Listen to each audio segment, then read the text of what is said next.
हा दिप्या तेच तेच. हा पुस्तक घेऊन ये. हो व्यंकटेश माडुळकरांचं मांदेची माणसं. हा आणि शंकर पाटलांचा कथासंग्रह. हा 4 दिवस झालं नुसतं आणतो आणतो म्हणतोयस. आठवण करायलाच फोन केला.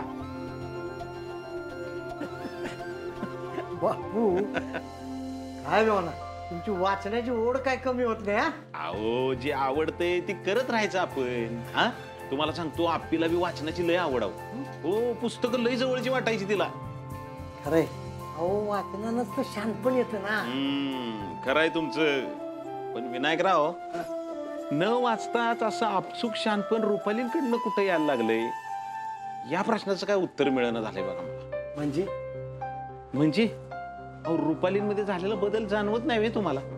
हा ते बदल जाणवतोय मला. पर बापू माझं स्पष्ट म्हणणं आहे आप्पीनं अर्जानं आधीच लय पोळले दोघं. त्यामुळे ताक बी ना त्यांनी फुंकून प्यावा असं माझं मत आहे. खरंय आपली तरी काय अवस्था वेगळी आहे का सांगा बरं मला. पण मला सांगा अशी शंका तरी किती दिवस घेणार त्यांच्यावर? हा काय आता कुटुंबातलेच आहेत म्हटल्यानंतर असं करता येत नाही आपल्याला. अहो सांभाळूनच घ्यायला लागणार.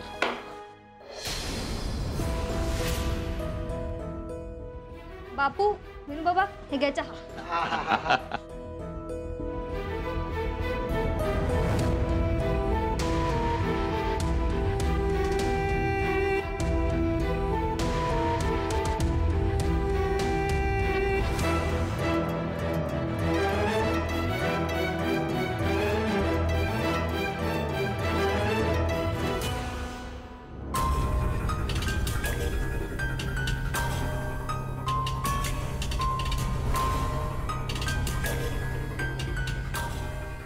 हॅलो हॅलो शौर्यचे बाबा मी अमोलची मामी बोलतेय.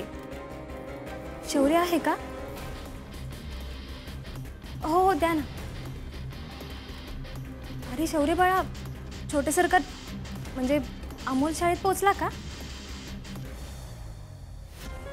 काय? बरं बरं ठीक आहे.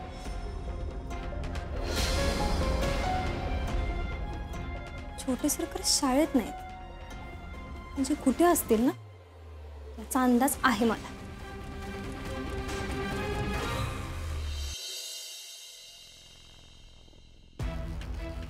तुम्ही जिल्हाधिकारी आहात हे माहिती आहे ना तुम्हाला?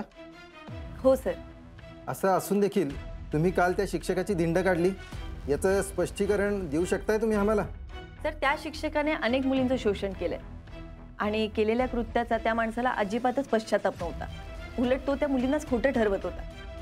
म्हणून मग मीच ठरवलं या माणसाला फक्त शिक्षा देऊन फायदा नाहीये तर याचा अहंकार ठेचला पाहिजे. त्याने काय होणार होतं? सर त्याने या अशा लोकांना समाजात राहण्याचा हक्क नाहीये हे सिद्ध होणार होतं. त्यांनी केलेल्या कृत्यामुळे लोकांवर काय परिणाम होईल आणि मग आपण स्वतःच्याच नजरेत पडल्यानंतर आपल्याला कसं वाटतं हे कळणार होतं. म्हणून मग मी तेच केलं. पण शाळेचे रिपोर्ट्स तर चांगले आहेत असं दिसतंय.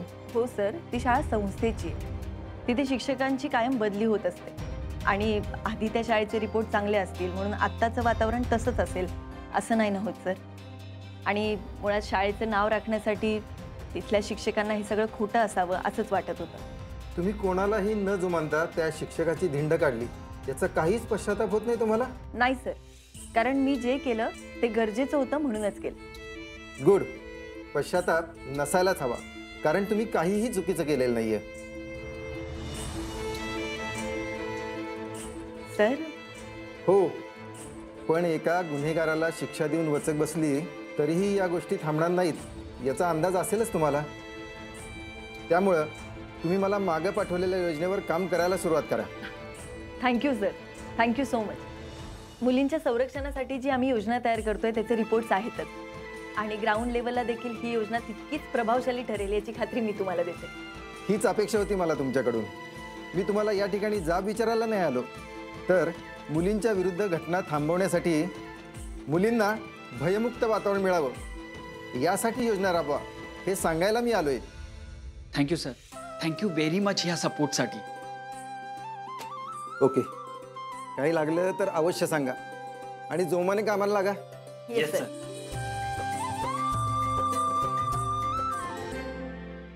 गायतोंडे सरांनी एक गोष्ट अगदी करेक्ट सांगितली. काय मॅडम? एका गुन्हेगाराला शिक्षा करून ही प्रकरणं थांबणाऱ्यातली नाही. आपल्याला मोठी पावलं उचलावी लागणार आणि ती आपण उचलूच. Yes madam. सिस्टर, त्या पेशंटचे रिपोर्ट जर लवकर मिळेल ना तर बरं होईल.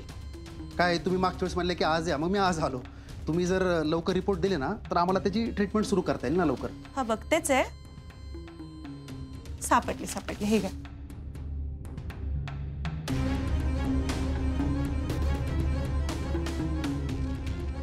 थँक्यू.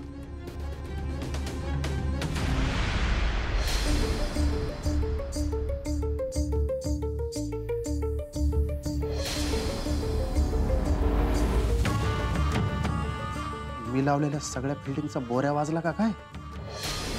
हे दोघं परत इकडे कसे काय? डॉक्टर, अरे वा, या या या, चल बा. बसा.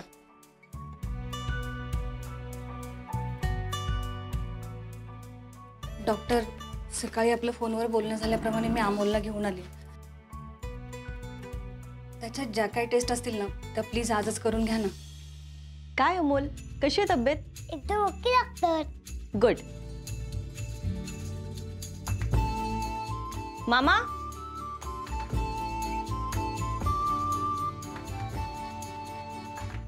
मी काही टेस्ट लिहून दिल्यात, शिर्केंकडून करून घ्या. जा बाळा.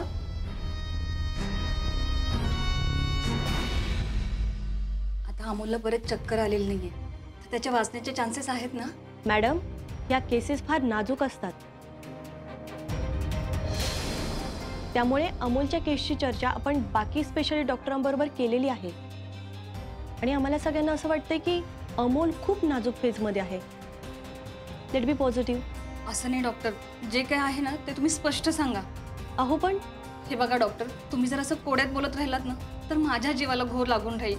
त्याच्यापेक्षा जसं आहे तसं सांगा तुम्ही. ओके, हे बघा, अमोलचं वाचणं जवळपास अशक्य आहे. तुम्ही फॅमिलीमध्ये देखील सगळ्यांना सांगून ठेवा.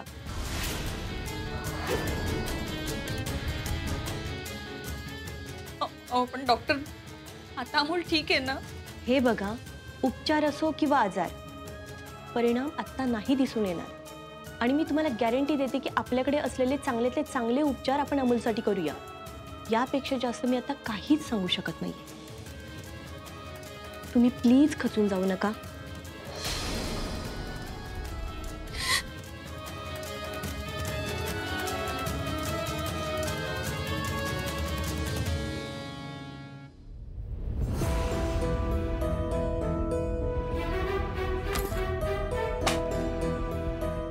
सॉरी हा दादा, सॉरी. अर तर दीपेची बायको आहे ना, हिला कळलं तर नाही नाही, असं होऊन चालणार नाही. सॉरी हा. एक मिनिट, मी तुम्हाला कुठेतरी पाहिलंय. हो का?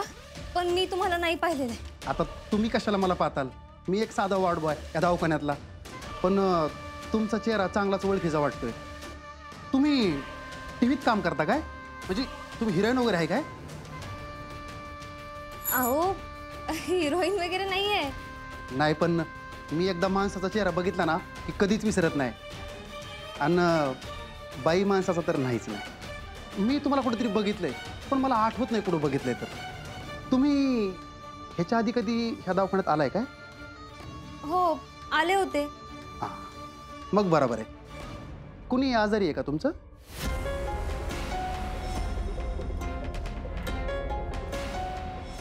हो दादा, मला एक मदत कराल का? बोला की. मी एक फोटो दाखवते, ती लोक इथे आलेत का ते मला बघून सांगा ना प्लीज. सांगतो की, त्यात काय एवढं? अहो, आपली लय ओळख आहे इथं.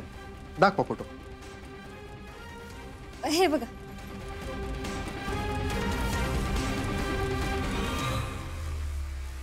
हे रुपालीचा फोटो दाखवतीये, म्हणजे रुपालीनं हिला अजून काही सांगितलेलं नाहीये. तेच जाणून घ्यायला इकडं आली वाटतंय. वाघ हुशार. मी बरं तुला सगळं कळू देईन. काय झालं सांगताय ना? हा, नाही, मी पहिल्यांदाच बघतो ह्यांना. हे दोघं बिकडे आले नाही. अहो दादा, एकदा नीट बघून सांगा ना प्लीज.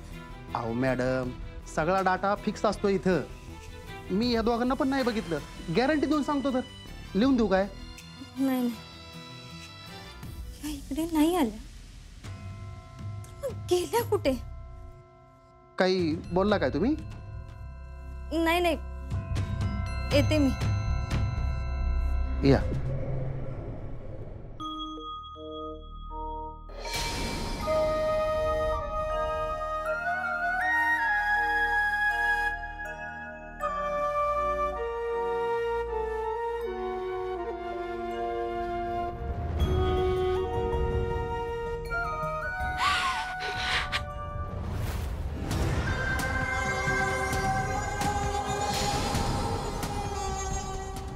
झाली रडारड सुरू.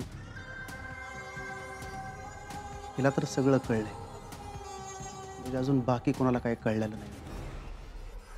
आणि माझ्यासाठी हेच बरं आहे. अहो ताई, तुम्ही रडताय का?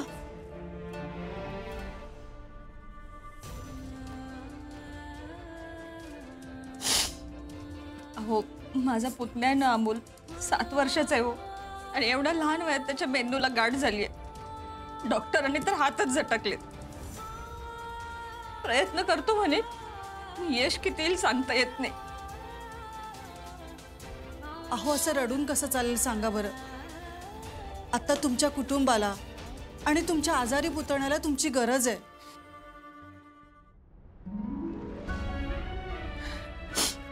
आमच्या बरोबरच देवाने असं का केलं असेल हो? अहो, असा प्रश्न आपण प्रत्येकानेच विचारला तर त्यांनी तरी कुणाकुणाला उत्तरं द्यायची. म्हणजे? हो ताई, दुःख आपल्या प्रत्येकालाच असतात हो. मी सुद्धा इथे माझ्या मुलीला घेऊन आले. तिला कॅन्सर झालाय. अहो हो, 2 ऑपरेशन्स झाली आहेत तिची. तुमच्या मुलीची अशी अवस्था असताना सुद्धा तुम्ही मला धीर देताय. कुठून आला हो एवढा धीर तुमच्यात? हो ताई, देव जेव्हा दुःख देतो ना तेव्हा ते सहन करण्याची ताकद सुद्धा देतो. तुमची मुलगी आहे ना ती? हो, आणि खूप धीट सुद्धा आहे. अहो, एकटीनं लढण्याची ताकद आहे तिच्यात. हा सगळा लढा तिनं एकटीनं लढलाय. मग मी तरी अशी रोज रडून तिचं खच्चीकरण का करू? तुमच्या मुलीला मानलं पाहिजे. एवढं सगळं सहन करतेय ती. हो, अवघड होतं सुरुवातीला. डॉक्टर पण म्हणाले होते, कॅन्सरच्या करोडो पेशंट्सपैकी माझ्या मुलीसारखी एखादीच केस असते. आणि माझ्या मुलीसारखा कॅन्सर झालेल्या करोडो पेशंट्समध्ये एखादीच व्यक्ती बचावते. अहो, एवढ्या एका आशेवर तर लढतीये ती. तुमची मुलगी एवढ्याशा आशेवर लढतीये? अहो ताई, एखादीच व्यक्ती वाचते ना. मग माझी मुलगी नाही का वाचू शकणार? किती वाईट विचार करत होते मी. आता अमोलच्या बाबतीत शेवटपर्यंत आशा सोडून चालणार नाही मला. ताई, सावरा आता स्वतःला. रडू नका असं. हो, बरोबर बोलताय तुम्ही. मी पण आता खचून न जाता शेवटपर्यंत सगळे प्रयत्न करणार आहे. आणि माझा अमोल नक्की बरा होईल. आसावरी गोवाने हा मीच बोलवलंय तुम्हाला आतमध्ये. बरं, सावरा.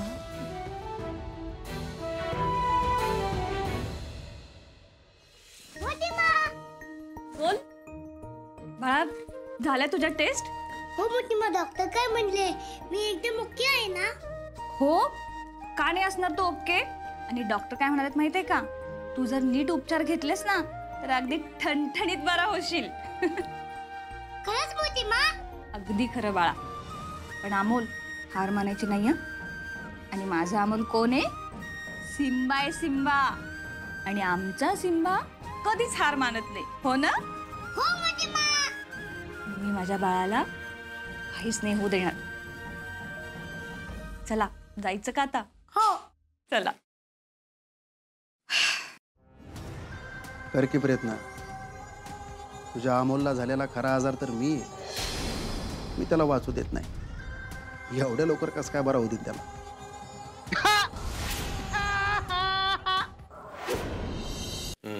ते होऊन जाईल. बरं चिंचुके, आता चहा पिताना काय म्हणला? कसली तरी ऑर्डर आली? अहो साहेब, ती वरनं डायरेक्ट ऑर्डर आली. पण ऑर्डर कसली? अहो ती शिवाजीनगरची केस नाही का, नवीन बँकेवर दरोडा पडलेला आणि आरोपी पळून गेलता बघा. हा शिवाजीनगरची जून मधली केस ती. हा आणि तो आरोपी आहे ना उडिशात सापडलाय. काय? हा मला तर वाटतंय ना साहेब, ती केस आपल्या हद्दीतली आहे, त्याच्यामुळे तुम्हाला तिकडे जावं लागेल. कधी निघावं लागणार आहे काय? मी हेड ऑफिसला फोन केला होता, ते म्हणले तुम्ही लवकरात लवकर गेला तर बरं होईल. म्हणजे तिथं जाऊन काही कागदपत्र पूर्तता करायची, ओळख परेड करायची आणि लगोलग निघायचं. त्यांचं की सरकारी काम आहे हे, दिसताना एवढं दिसतंय पण अजून गोष्टी असणार आहेत त्यामध्ये. मी एक काम करतो, 2 दिवसात निघतो, म्हणजे लगेच परत येता येईल. चालतंय की.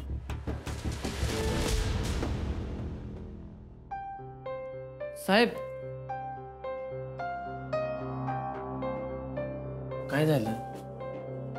नाही तुम्ही कामाचं कधी टेन्शन घेत नाही. कामाचं टेन्शन असणार आहे का चिंचुके? हा आत्ता कळलं मग. काय? आम्हाला आजारी होता ना, तिचीच काळजी वाटत असणार. साहेब मग तुम्ही टेन्शन कशाला घेताय? अहो तुमचा राईट हँड आहे की. मी जातो तिकडं, ओळख परेड करतो, कागदपत्राची पूर्तता करतो आणि येतो लगेच. चिंचुके ओळख परेडला स्टेशन हेड लागतो, सह्या माझ्या लागतील. सॉरी साहेब, ही विसरलंच होतो मी. ठीक आहे असू दे, तू नको टेन्शन घेऊ, मी करतो मॅनेज. साहेब आत्ता कुठं अमोलची तब्येत बरी झाली, त्याच्यावर लक्ष देणं गरजेचं आहे बरं का. मी आप्पीशी बोलून घेतोय भाऊ. म्हणजे काय बोलणार तुम्ही आप्पी मॅडमशी? हेच की मी येईपर्यंत तरी निदान त्याच्यावर जास्त लक्ष दे म्हणून, नाही तर माझा जीव नाही लागणार तिकडे काम. तुम्ही बोलून तर बघा. अहो अपर्णा मॅडम 100% त्याच्याकडे लक्ष देते. तुम्ही जरा तरी विश्वास ठेवा त्यांच्यावर. चिंचुके कामाच्या बाबतीत आप्पीवर मी 100 वेळा विश्वास ठेवतो, पण अमोलच्या बाबतीत विश्वास ठेवून आहे ना अवघड झालं. असं काय बोलताय तुम्ही? अहो 7 वर्ष लहानाचं मोठं त्यांनीच तर केलंय त्याला. चिंचुके तेव्हाची गोष्ट वेगळी होती, तुम्हाला सगळ्यांना ही गोष्ट कळत कशी नाही रे? तेव्हा त्यांच्या जीवाला काय धोका होता का? नव्हता. आप्पी फक्त इकडे आली तर मनी मावशीने कसा फना काढला. अहो अशा 100 मनी मावशींचा फना ठेचायला आप्पी मॅडम सक्षम आहेत. अहो तुम्ही नका काळजी करू साहेब. तुला लय गॅरंटी रे त्याच्यावर? आईचं काळीच आहे. म्हणजे पोरावर जर काही संकट आलं ना तर ते स्वतः समोर उभं राहतील आणि मगच आई म्हणून घेतील. आणि त्यात त्या पुणे जिल्ह्याच्या कलेक्टर येतो, त्यांच्या बाजून अख्खं प्रशासन आहे. तुम्ही अजिबात काळजी करू नका साहेब. तू म्हणतोय तसं झालं तर चांगलंच आहे. तुम्ही अपर्णा मॅडमशी एकदा बोलून तर बघा. ठीक आहे, बोलीन मी जायच्या आधी. चालेल साहेब, मी आहे बाहेर.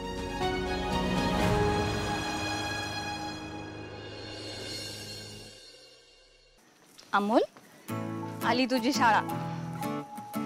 आणि ऐक, मी काय म्हणते हे बघ, शाळेत जास्त पळापळ करायची नाही. हा मोठी मा. आणि तुझ्या गोळ्या वेळेत खा. हो. शहाणं माझं बाळ. जा.